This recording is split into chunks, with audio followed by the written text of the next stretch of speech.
नमस्कार, स्वागत है आप सबका हमारे खास कार्यक्रम देश देशांतर में। मैं हूं कवीन सचान। देश देशांतर में आज हम बात करेंगे क्रिप्टो करेंसी की। दुनिया भर में क्रिप्टो करेंसी का चलन तेजी के साथ बढ़ता जा रहा है और अलग अलग क्रिप्टो करेंसी की कीमतें अपने उच्च शिखर को छू रही हैं। अब सवाल ये उठता है कि इस तेजी के साथ क्या भारत में भी क्रिप्टो करेंसी का चलन बढ़ सकता है या बढ़ रहा है, क्योंकि भारत सरकार क्रिप्टो करेंसी को लेकर संसद में उसने बयान दिया। वित्त मंत्री निर्मला सीतारमण ने साफ किया कि कुछ स्तरीय कमेटी ने सभी वर्चुअल करेंसी को भारत में बैन करने का सुझाव दिया है। वित्त मंत्री निर्मला सीतारमण ने 9 फरवरी को राज्यसभा में कहा कि सरकार क्रिप्टो करेंसी को कानूनी जामा अभी नहीं पहना रही है और भुगतान प्रणाली के हिस्से के तौर पर इसके उपयोग को खत्म करने के सभी उपाय फिलहाल किए गए हैं। हालांकि सरकार की योजना इस पर एक विस्तृत रिपोर्ट आने के बाद एक विधेयक लाने की हो सकती है। हालांकि इसको लेकर जो आर्थिक मामलों के सचिव उनकी अध्यक्षता में एक उच्च स्तरीय इंटर मिनिस्ट्रियल कमेटी बनी थी और जिसने इसके खिलाफ प्रस्ताव की सिफारिशें की थी। लेकिन इससे पहले आपको याद होगा कि 2018 में आरबीआई ने एक सर्कुलर जारी कर क्रिप्टो करेंसी कारोबार को बैन किया था। हालांकि 4 मार्च 2020 में सुप्रीम कोर्ट ने इसे वर्चुअल करेंसी में को ट्रेड को मंजूरी दी थी, यानी उस रोक को हटा लिया था जिसके खिलाफ कुछ याचिकाकर्ता सुप्रीम कोर्ट पहुंचे थे। तो आज अपने कार्यक्रम में समझेंगे कि देश को क्रिप्टो करेंसी की जरूरत कितनी है, किस तरीके से है और दुनिया में बढ़ते इसके चलन और व्यापार में हिस्सेदारी के चलते हमें किस तरीके की क्रिप्टो करेंसी की जरूरत है और किस तरीके से इसे लीगल किया जा सकता है। सरकार के लिए क्या बेहतर विकल्प होंगे और क्या चुनौतियां हैं। हमारे साथ 3 खास मेहमान हैं। हलीम खान सर हमारे साथ हैं, former secretary department of investment public asset management government of India में रहे हैं। सर बहुत बहुत स्वागत है आपका। सोहेल मर्चेंट हमारे साथ हैं, सीईओ हैं पॉकेट बाइट्स और मेंबर हैं IAMAI से, आपका भी स्वागत है। और आदित्य सिंह हमारे साथ हैं जो क्रिप्टो करेंसी एनालिस्ट हैं, आपका स्वागत है आदित्य। शुरुआत हलीम सर मैं आपसे करना चाहूंगा कि अगर जिस तेजी के साथ दुनिया भर में व्यापार में क्रिप्टो करेंसी की हिस्सेदारी को देखें या उसके वैल्यूएशन और उसकी नए हाई को समझें, क्या हम उससे अब अलग नहीं रह सकते? यानी कि भारत एक जिस तरीके से औद्योगिक विकास की तरफ बढ़ रहा है, हमें उसमें हिस्सेदारी करनी होगी, उससे अलग रहना नामुमकिन है। आपकी बात सही है कि दुनिया में क्रिप्टो करेंसी का चलन काफ़ी तेज़ी से बढ़ा है, लेकिन ये भी आपको ध्यान में रखना पड़ेगा कि हिंदुस्तान ने जो कैपिटल कन्वर्टिबिलिटी के इश्यूज़ थे, वो फुल कैपिटल कन्वर्टिबिलिटी को अभी भी अडॉप्ट नहीं किया है। तो एक तो मेजर बॉटलनेक जो मुझे लगता है या जो रास्ते में आड़े आ सकता है वो ये है कि कैपिटल कन्वर्टिबिलिटी को लेके हमारे जो कंसेंसस है वो क्या इमर्ज होके आती है। क्योंकि जैसे अगर मोटे तौर पे बताएं, जैसे कि पहले डाक जाती थी तो डाक टिकट जारी होते थे और डाक टिकट में इंटरनल अलग होता था और इंटरनेशनल डाक अलग होती थी। वो एक सॉवरेन फंक्शन था, अब वो एक प्राइवेट हैंड में चला गया है।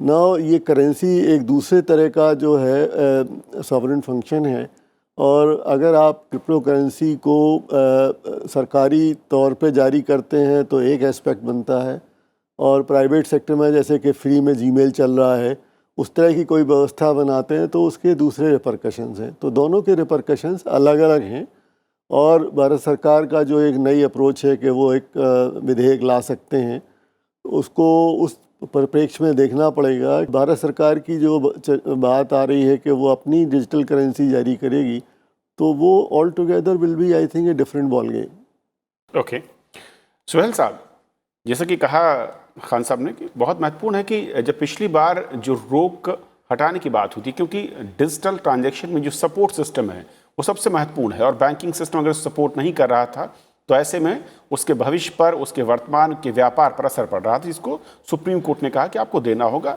रूल्स रेगुलेशन उसके लिए चाहिए होंगे। अब सरकार का ये कहना कि वो इसकी तरफ बढ़ेगी, लेकिन एक विधेयक के जरिए मोड 2 हो सकते हैं। क्या सरकार खुद एक अपनी क्रिप्टो करेंसी को लाए जो कि वैलिड होगी, वो बेहतर मोड है, या जैसे हम देखते हैं कि अलग अलग देशों में अलग अलग क्रिप्टो करेंसी हैं जिनको वहाँ की सरकारें लीगल या वैलिड कर देती हैं, वो एक बेहतर मोड हो सकता है?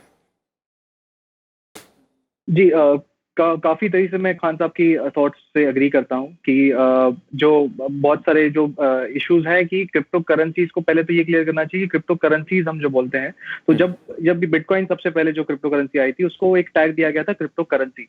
बट एज हम करंट सिचुएशन में देखिए तो आप करेंसी एज अ यूज करना बहुत मुश्किल हो जाएगा, क्योंकि उसका वैल्यू इतना फ्लक्चुएट होता है।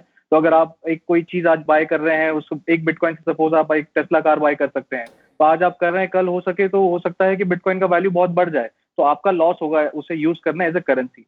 तो यही एक इशू था इनिशियली भी, जो आईएमसी का जो कमेटी थी जिन्होंने ड्राफ्ट जाहिर किया था, उसमें भी यही बात हुई थी कि एज अ करेंसी आप इसको यूज करने के लिए यूटिलाइज नहीं कर पाएंगे। आरबीआई ने खुद ने बहुत सारे डॉक्यूमेंटेशन में कहा है कि इसमें कैरेक्टरिस्टिक्स जो है वो करेंसी के नहीं है। तो जो नाम है उसकी वजह कभी कभी मिसकंसेप्शन हो जाता है कि आप इसको करेंसी की तरह यूज करेंगे या आईएनआर को compete कर सकता है, ऐसा कुछ है। तो करेंसी जो है वो राइट है सॉवरेन स्टेट के पास, गवर्नमेंट के पास इश्यू करने के लिए।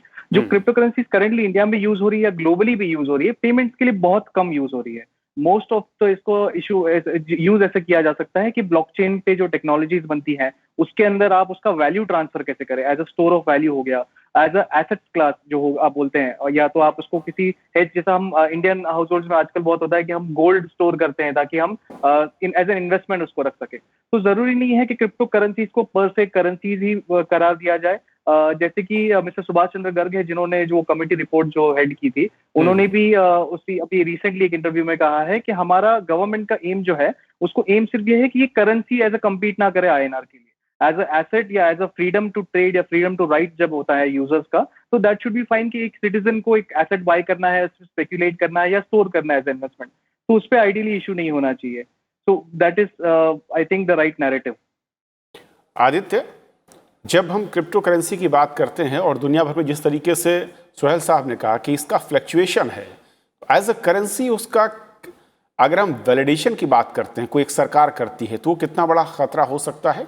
और वर्ल्ड वाइड जिसके एक अलग अलग मॉडल हैं, उस नज़रिए से हमारे देश में अगर हम भारत की जिस तरीके की शिक्षित जनता है, जो परसेंटेज है, उस नज़रिए से देखें, जो ट्रेड में इस वक्त हिस्सेदारी है उसको देखें, क्या नज़र आता है स्कोप के नज़रिए से, या अभी भी हम उससे दूर रहकर चल सकते हैं?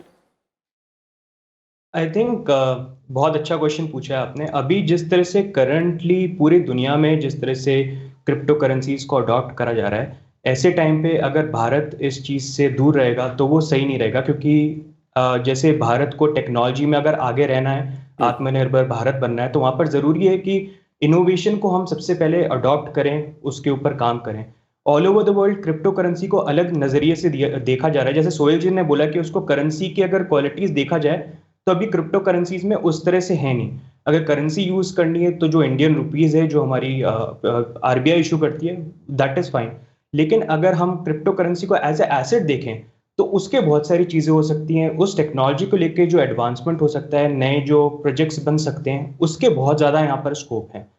तो उसी बेसिस पे आई फील क्रिप्टो करेंसी को अभी भी अगर आप देखेंगे ऑल ओवर द वर्ल्ड, जो बड़ी बड़ी फर्म्स जो इन्वेस्टमेंट कर रही हैं, जो कंपनीज जो इन्वेस्टमेंट कर रही हैं, वो भी वहां पर क्रिप्टो करेंसी को एज ए एसेट देख रही हैं। अब भारत के अंदर थोड़ा सा यहाँ पर जो नैरेटिव में डिफरेंस ये है कि जैसा सोहेल जी ने बोला कि क्रिप्टो करेंसी को एज अ करेंसी देखा जा रहा है, लेकिन ज्यादातर अगर आप दुनिया में देखेंगे तो उसकी usability as a tradable asset है। जैसे गोल्ड को ट्रेड करा जाता है, और भारत में भी जो 75 लाख से ज्यादा ट्रेडर हैं, वो क्रिप्टो करेंसी को सिर्फ एक ट्रेडेबल एसेट की तरह ही उसको यूज करते हैं। बाकी अगर देखा जाए तो इंडिया में अभी 300 से ज्यादा कंपनीज हैं जो क्रिप्टो करेंसी के अंदर अलग अलग अपने प्रोजेक्ट्स बना रहे हैं। तो वहां पर ये जो एक टेक्नोलॉजी के रेस है, यहाँ पर बाकी सारी कंट्रीज जो हैं इसका एडवांटेज उठा रही हैं और वो उसके ऊपर उसको एक्सेप्ट कर रही हैं, उसको रेगुलेट कर रही हैं। तो यहाँ पर भारत को भी इस रेस के अंदर आगे रहना चाहिए। तो आदित्य, क्या अगर मैं गलत नहीं समझ रहा हूं तो आप कह रहे हैं कि एज अ करेंसी के तौर पर इसका इस्तेमाल करने की बजाय अब तक जो हम देख रहे हैं वो जैसे कि शेयर मार्केट में है या फिर जो कम्युनिटी इंडेक्स होता है, कुछ उस तरीके से एसेट इन्वेस्टमेंट है, और उसी नज़रिए से हमें इसे देखना होगा, ना कि उस करेंसी के तौर पर जो कि किसी भी भारतीय रुपए की मैं कहूँ कि उसकी जगह ले सकता हो या उसकी तरह कोई ऑनलाइन डिजिटल पेमेंट में हिस्सेदारी हो सकती है। हाँ जी, एकदम कि करेंसी की तरह उसको नहीं देखा जाए, उसको एक एसेट की तरह देखा जाए, जिसको अगर लोग चाहें तो उसके अंदर इन्वेस्टमेंट कर पाएं, उसको ट्रेड कर पाएं। और इसी तरह से पूरी दुनिया के अंदर भी क्रिप्टो करेंसी का यूज हो रहा है। करेंसी की तरह उसका कोई यूज सामने आया नहीं है, लेकिन एज अ ट्रेडेबल एसेट पूरी दुनिया में अभी उसका यूज वही हो रहा है। एंड उस चीज के अंदर आई थिंक भारत सरकार अगर कुछ रूल्स लेके आती है, एज अ करेंसी यूज नहीं हो लेकिन ट्रेडेबल एसेट की तरह उसको रेगुलेट करके अगर ये ऑप्शन दिया जाए तो वो काफी अच्छा हो सकता है।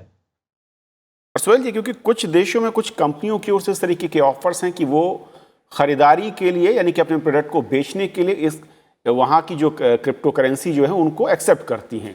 तो ये फिर जो बिजनेस मॉडल है ये कैसे है, और क्या हम भारत में जो क्रिप्टो करेंसी का एक कॉन्सेप्ट समझना चाह रहे हैं या देख रहे हैं वो उससे अलग होगा? वो सिर्फ एसेट या उस तरीके से एक निवेश के तौर पर ही रहेगा, ना सिर्फ ना कि मार्केट में वैल्यू या खरीद फरोख्त से जुड़ा होगा?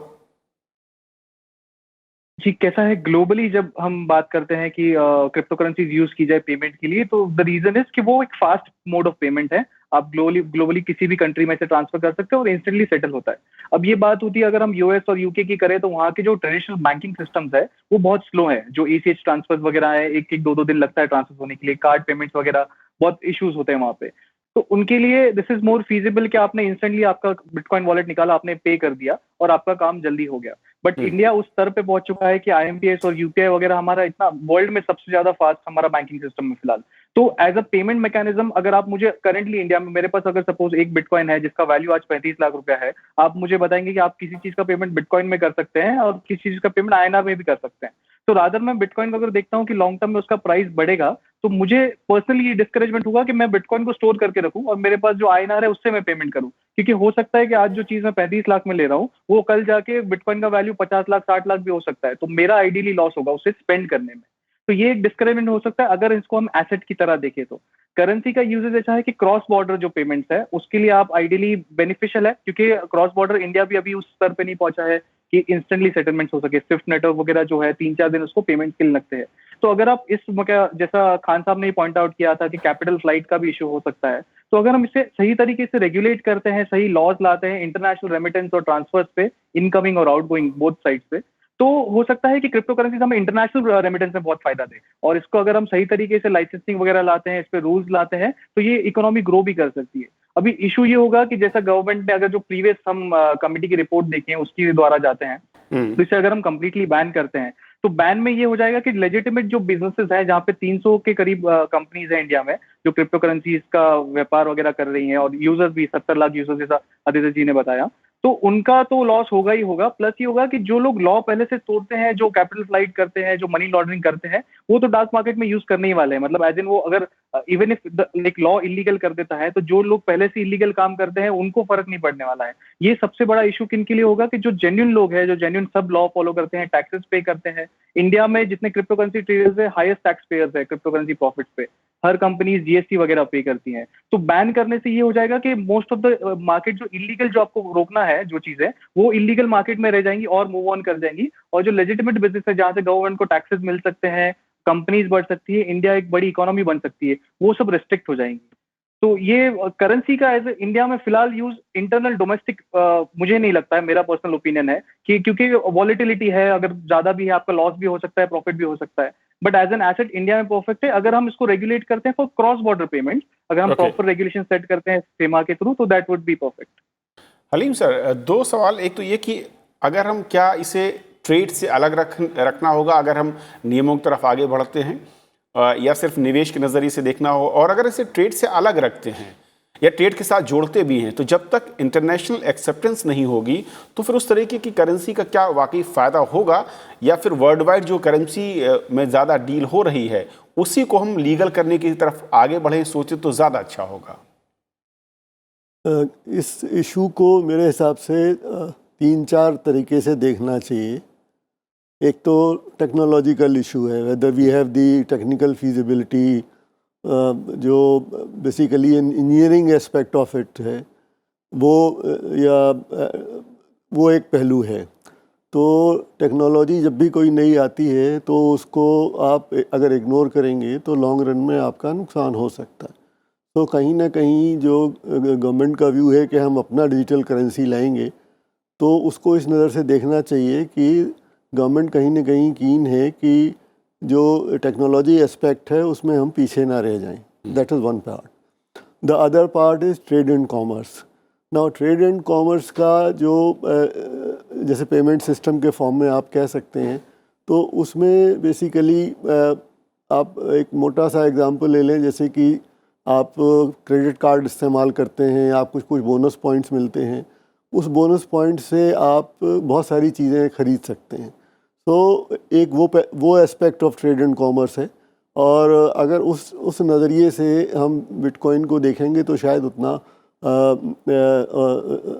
It may not be a very undesirable thing to go ahead. तीसरा पार्ट होता है जो लीगल एस्पेक्ट होता है, और जो एक सॉवरेन फंक्शन है गवर्नमेंट का, तो वो किस हद तक आप जो है अपने जो सॉवरेन फंक्शन को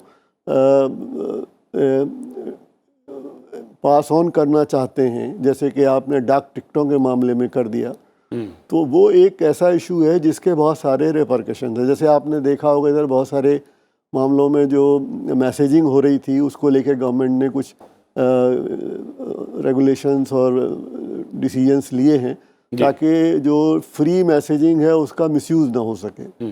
तो इसी तरीके से करेंसी के मामले में भी यही है कि जब अगर करेंसी फ्री फॉर ऑल हो जाएगी तो क्या हमारी जो रेगुलेटरी अरेंजमेंट्स हैं, हमारी जो वल्नरेबिलिटीज़ हैं, हमारी जो करेंसी की वल्नरेबिलिटीज़ हैं और सिक्योरिटी की वल्नरेबिलिटीज़ हैं इंटरनल एंड एक्सटर्नल, तो इन सब को देखते हुए आई थिंक गवर्नमेंट एक व्यू लेगी. So we don't want to lose कि हम टेक्नोलॉजी से दूर हो जाएं, बट उस टेक्नोलॉजी का जो मिसयूज़ हो सकता है और जो फ़ायदे हो सकते हैं उनमें क्या ट्रेड ऑफ है. अगर गवर्नमेंट को लगता है कि भाई ट्रेड एंड कॉमर्स हमारा इस वजह से अब सफ़र कर रहा है कि हमने डिजिटल करेंसी को में रोक लगाई हुई है, then there will be a one view. But अगर गवर्नमेंट को लगता है कि डिजिटल करेंसी से ट्रेड एंड कॉमर्स पे जो अफेक्ट है वो बहुत इंक्रीमेंटली बहुत कम है at this stage of time और उसके मिसयूज़ के चांसेस ज़्यादा हैं, तो मुझे लगता है कि government will take another view. तो ये इसको दोनों तीनों तरफ से देखना पड़ेगा, whether we want to develop that technological competency, whether we want to have that type of trade and commerce issues, and whether we are willing to give as much importance to the security aspect. तो ये तीनों को issue को देखने के बाद ही मुझे लगता है कि जो अभी तक का जो समझ में आता है वो यही है कि लार्जर व्यू यही है कि though it will affect some of the investors, then I think it is better to be cautious. Aditya, पहली चीज़ तो ये कि जब हम किसी भी क्रिप्टो करेंसी को कोई भी देश में, जिन देशों में ये लीगल मानी जा रही है, क्या वहाँ पर भी भारत की तरह अगर हम जो रुपया इस्तेमाल करते हैं उसकी सिक्योरिटी की जिम्मेदारी आरबीआई देता है, यानी कि वैल्यूएशन को लेकर, क्या उसी तरीके के नॉर्म्स वहाँ पर भी लागू होते हैं या वो उससे अलग है, सिर्फ एक सपोर्ट सिस्टम जो फाइनेंशियल सपोर्ट सिस्टम है उसके साथ उसको जोड़ा जाता है? और दूसरा ये कि अगर ये ट्रेड में इतना ज़्यादा महत्वपूर्ण नहीं है इस वक्त दुनिया भर में, तो इसके रेट या इसके दाम में इतना ज़्यादा फ्लक्चुएशन क्यों होता है?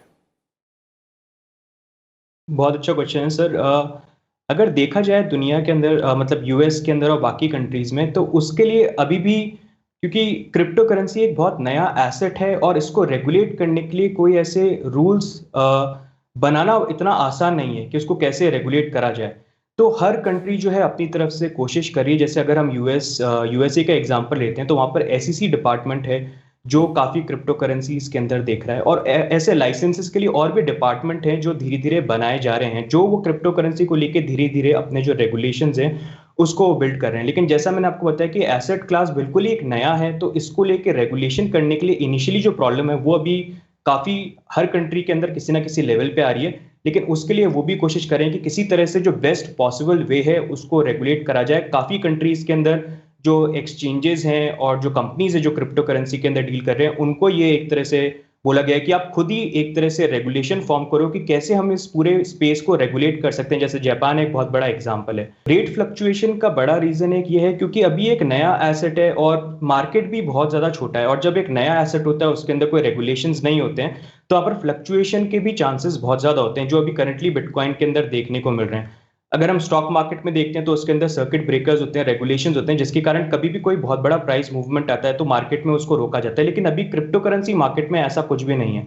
तो ये जो वॉलेटिलिटी अभी इनिशियली स्टार्टिंग में है, क्योंकि ये एक नया एसेट क्लास है, लेकिन धीरे धीरे जैसे आगे टाइम बढ़ेगा, पूरे दुनिया भर में रेगुलेशन इसको बनेंगे, तो इसकी जो वॉलेटिलिटी है वो भी वहां पर कंट्रोल हो जाएगी। हलीम सर, क्या ये 2 पॉइंट बहुत ही चुनौतीपूर्ण होंगे अगर कोई भी सरकार इसे लीगल करना चाहती है, इसकी एक वैलिडिटी, और दूसरा जो मैं सिक्योरिटी की बात कर रहा था कि अगर भारतीय रुपया है जिसको लीगल है, भारत सरकार की ओर से है और उसकी सिक्योरिटी की जिम्मेदारी आरबीआई करता है और उस सिस्टम के साथ एडॉप्ट है। देखिए, जो फ्लक्चुएशन वाला इशू है उसको आप दो तरह से देखें, दो पार्ट में देखें। जैसे इंडियन रुपी है, आप इंडिया में उसको ट्रेड करते हैं तो नॉर्थ से साउथ और ईस्ट से वेस्ट कहीं भी जाएं उसकी वैल्यू में कोई चेंज नहीं होता। बट जब आप दूसरे कंट्री में जाते हैं तो वो फ्लक्चुएट होता रहता है, और जो फॉरेक्स मार्केट है वो सारा इसी पे बेस करता है। तो जब आप इंटरनेशनल डिजिटल करेंसी की बात करेंगे, बिकॉज डिजिटल करेंसी में बॉर्डर्स का कोई मतलब नहीं रह जाता है, तो जब वो इंटरनेशनल एस्पेक्ट में जाते हैं तो आपको देखेंगे कि आप उसमें जो फॉरेक्स के वोलेटिलिटी के इश्यूज हैं वो ऑटोमेटिकली बिल्ट इन हो जाते हैं। अब इस पर भी डिपेंड करेगा, मान लीजिए एक्स कंट्री में डिमांड ज़्यादा हो जाती है और तो नेचुरली वहाँ पे फ्लक्चुएशंस का असर दूसरे कंट्रीज़ पे भी पड़ेगा। जबकि जो सॉवरेन करेंसी है उसमें यह है कि लोकल करेंसी जो लोकल यूज़ के लिए अफेक्ट नहीं पड़ती है। और सो बेसिकली ये करेंसी लेवल पे ग्लोबलाइजेशन का एक इशू है। और हालांकि बहुत जापान को छोड़ के आई डोंट रिकॉल कि देयर आर मेनी कंट्रीज जो बड़ा इसको होलसेल प्रमोट कर रहे हों। Everybody is trying to figure out how the devil is going to play out. So some are more cautious, some are less cautious, some are experimenting. मुझे नहीं लगता है कि India, which is a big economy, no doubt about it, but still it is evolving in lot of ways. तो मुझे नहीं लगता कि बहुत ज़बरदस्त कोई बहुत ऐसी चीज़ है कि जिसके लेके हमें बहुत ज़्यादा ये लगना चाहिए कि अगर हम पेमेंट डिजिटल करेंसी में नहीं कर रहे हैं या अपनी जो असेट्स को तरह उसको नहीं ट्रीट कर रहे हैं, तो इससे we are going to lose much of it. So long as we are confident that we are mastering the blockchain technology, that is mean the engineering part of it. Right sir. Sohail ji, क्या अगर मैं गलत नहीं हूँ तो माना ये जाए कि जो भी इस तरह की डिजिटल करेंसियाँ हैं और ख़ास तौर पर बिटकॉइन हो या कोई इस तरह की जिनके बहुत ही फ्लक्चुएशन नज़र आ रहे हैं और हाल के कुछ वर्षों में उन्होंने नए रिकॉर्ड हाई तैयार किए हैं, वो दुनिया के तमाम देशों पर एक तरीके से दबाव डाल रही हैं कि आप इनको लीगलाइज कीजिए या इसके साथ आइए। लेकिन सवाल ये कि इसका बर्डन या इसका रिस्क कौन बियर करेगा? क्या कोई फॉर्मूला ऐसा है? क्योंकि जिस तरीके का फ्लक्चुएशन है, जो खान सर ने कहा बहुत महत्वपूर्ण है कि जब भी कोई देश इसे लीगल करेगा तो उसके पीछे का मैकेनिज्म, उसके पीछे का बेस तो कुछ होना चाहिए। सो मैं आपके पहले दो क्वेरीज का जवाब देना चाहता हूँ। एक था जो किस कंट्री ने लीगलाइज किया या किसी ने बैन किया है। तो ऑल ओवर द वर्ल्ड फिलहाल चाइना के अलावा किसी भी कंट्री में रिस्ट्रिक्शंस नहीं है। चाइना में भी जो हमारा प्रीवियस ड्राफ्ट कमेटी का जो रिपोर्ट था वो भी बेस्ड था चाइना के ऊपर। वहां पे भी रिस्ट्रिक्शंस ऐसे हैं कि आप एक्सचेंजेस एज अ कंपनी, जैसा हमारी कंपनी है, आप वो कंपनीज नहीं स्टार्ट कर सकते, ब्रोकरेजेस नहीं हो सकते, बट एज अ सिटीजन आपको होल्ड करने का राइट है, आपको ट्रेड करने का राइट है। ये कहीं नहीं लिखा गया कि आप अगर क्रिप्टो करेंसीज होल्ड करेंगे तो हम आपको जेल में डाल देंगे या ऐसा जो भी कुछ पेनल्टी होगी या ऐसा कुछ। तो चाइना का मॉडल भी इतना रिस्ट्रिक्टिव नहीं है। अगर इंडिया ने जैसा ड्राफ्ट बिल था 2019 का एग्जैक्टली वैसे ही पास किया है तो India would be the most extreme country to pass alone crypto currency. अभी पॉजिटिव एस्पेक्ट पे आते हुए अगर हम देखें तो यूएस में, UK, France, Japan, North Korea, most of the countries, Russia ने भी अभी एक बिल लाने वाले हैं जिसमें वो रेगुलेट करने वाले हैं क्रिप्टो करेंसीज को। बाय रेगुलेशन आई मीन उसको और बढ़ावा देने जब वाले हैं और अडॉप्ट करने वाले हैं। सो अगर किसी भी कंट्री को इसको अडॉप्ट करना है तो at the best they need to do is, जैसा हम स्टॉक मार्केट में या म्यूचुअल फंड से फॉलो करते हैं, आपको बेसिक केवाईसी करना है यूजर्स का, आपको मनी लॉन्ड्रिंग लॉज फॉलो करने हैं और सर्टन अमाउंट ऑफ कंप्लायंस वगैरह है, जो एक्सचेंज जो यूजुअल ब्रोकर्स को या इसके लिए होता है, अगर आप उतना भी लागू करते हैं जो करंट मार्केट में अवेलेबल है, that is more than enough to make sure that the industry survives and growth. इसमें अगर आपका अभी जैसा हमारी एक्सचेंजेस ने भी, हमारे 4 साल से हमारा एक्सचेंज है और भी बहुत सारे एक्सचेंजेस है, हमने बहुत सारे लॉ एनफोर्समेंट एजेंसीज को हेल्प किया है। अगर कहीं भी कुछ भी इशू आता है, कहीं कोई स्कैम होता है, कुछ होता है, तो due to it being a crypto currency, due to it being on a blockchain, it is more easier to track than cash. तो अगर कहीं पे कोई इशू कैश में होता है तो वो आपका बहुत मुश्किल है ट्रैक करना, एज आपने एक बैग कहीं पे कैश का ट्रांसफर होता है तो उसका कुछ ट्रेस नहीं है। एटलीस्ट क्रिप्टो करेंसीज में there is something on the blockchain part. So this is basically कि अगर कंट्रीज को रेगुलेट भी करना है तो दे कैन, एंड बहुत सारी जगह पे हो भी चुका है। फ्रांस वगैरह में लाइसेंसेस भी है where you can apply to be a crypto currency exchange. Iran, UAE वगैरह, Bahrain has a crypto currency licence in all, even Thailand. So most of the countries except China is restrictive. China का, वो भी China में भी ऐसा है कि you can hold crypto currency. Now coming to the volatility part, volatility का ऐसा है कि I just go with bitcoin for now. इसका सिंपल बेसिक मैथ से डिमांड एंड सप्लाई। सो वैसे पहले कैसा था 2016, 15, 14 में जो था, जब इनिशियली नए नए लोग जो टेक वाले स्पेसिफिक थे वो इसमें डील कर रहे थे, वो थोड़ा लिमिटेड था, ज्यादा लोगों को पता नहीं था। और जैसे ही लोगों का बढ़ता गया, इसमें इंटरेस्ट बढ़ता गया, डिमांड बढ़ता गया, वैसा इसका प्राइसेस बढ़ता गया। अब प्रॉब्लम ये है कि जो हमारे नेशनल करेंसीज होते हैं, पहले वो गोल्ड बैक हुआ करते थे, अभी करंटली ऐसा है कि आरबीआई को या गवर्नमेंट को जितना पैसा उनको प्रिंट करना है वो कर सकते हैं, there is no restriction to that. But in bitcoin ऐसा है कि सर्टेन अमाउंट ऑफ रिस्ट्रिक्शन है कि at the end 21 million bitcoin ही आखिर में होने वाले हैं। तो जो आपका सप्लाई जो है वो लिमिटेड है, और हर साल एक certain amount of bitcoin he newly generate होते हैं। तो अभी जैसा डिमांड बढ़ रहा है, सप्लाई आपका उतना ही है, और सप्लाई हर 4 साल में कम होता जाता है, हाफ होता जाता है। तो इसी रीजन से नॉर्मल डिमांड एंड सप्लाई की वजह से ये वॉलेटिलिटी और प्राइस मूवमेंट आता है। और जैसे कि मोर कंपनीज लाइक टेस्ला, जिन्होंने अभी बिटकॉइन बाय किया, और जो बड़ी बड़ी कंपनी जैसे वो और बिटकॉइन की स्पेस में आते हैं, तो वो सप्लाई ले रहे हैं मार्केट से, क्योंकि एक्चुअल जो एक्सचेंजेस में सप्लाई वो बहुत कम है, तो इसलिए वो प्राइस वॉलेटिलिटी इतना होता है। चलिए, लेकिन सुहेल साहब, महत्वपूर्ण यही है कि क्या इसके बिना फिलहाल आगे नहीं बढ़ा जा सकता, और दूसरा ये कि जब हम इसे लीगल करने की बात करते हैं तो उसकी जिम्मेदारी क्या सरकार या जो फाइनेंस सिस्टम है वो लेगा? बैन करना एक अलग चीज़ है और उसको चलने देना वो भी अलग है, लेकिन उसके साथ साथ जब लीगल करने की बात करते हैं, लेकिन आप वैध कर रहे हैं, मान्यता दे रहे हैं, तो उसके साथ कहीं ना कहीं सरकार और सिस्टम की जिम्मेदारी बन जाती है। बहुत बहुत शुक्रिया आप तीनों मेहमानों का हमारे साथ इस महत्वपूर्ण चर्चा में जुड़ने के लिए, और क्रिप्टो करेंसी के तमाम एस्पेक्ट, उसकी चुनौतियाँ क्या है, उसका रास्ता क्या है, भविष्य क्या है, इसको समझाने के लिए। आज फिलहाल इतना ही। नमस्कार।